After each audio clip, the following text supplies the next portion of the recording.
St. Joseph's College, Standish, Maine. This school was founded in 1912 as an institution for women by the Sisters of Mercy in nearby Portland, Maine, and was moved to its current location of Standish, Maine in 1956.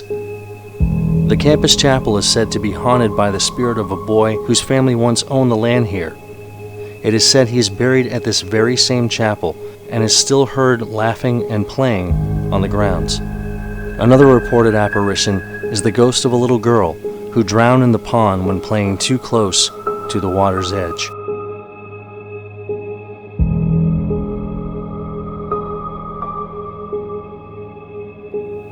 Old Straw House, Newfield, Maine. Built in the late 1700s by Gideon Straw, this was the home to Mr. Straw and his many children, one of whom was Hannah Straw. In the winter of 1826, Hannah died mysteriously despite no known illness.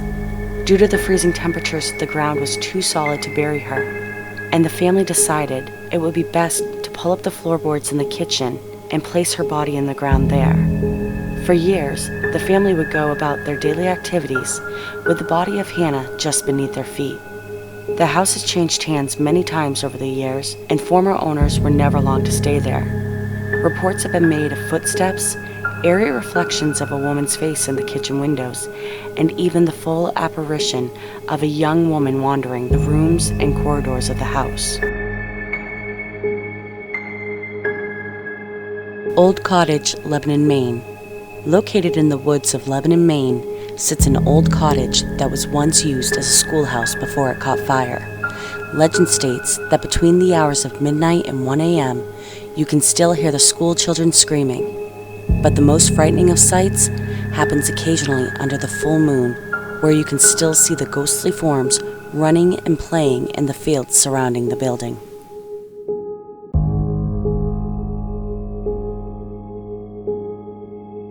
Poland Spring Inn and Resort, Poland Spring, Maine.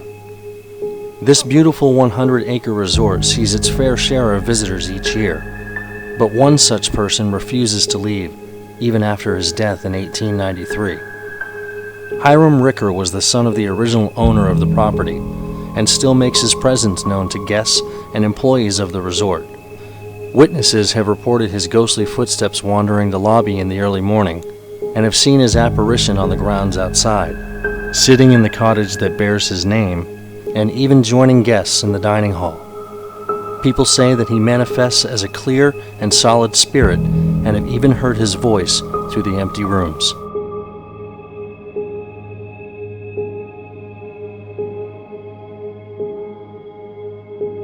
Buck Cemetery, Bucksport, Maine. The legend of this tiny cemetery in central Maine tells the story of Colonel Jonathan Buck, the town's founder, and the apparent curse that is visible on his tomb.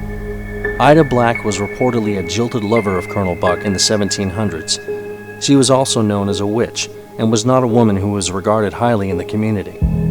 As Buck was considered an honorable and industrious man, he disregarded the woman and left her to protect his reputation.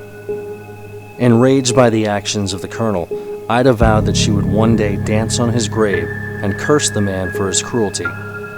After his death in 1795, a strange stain appeared on the gravestone of Jonathan Buck, a stain in the shape of a dancing foot.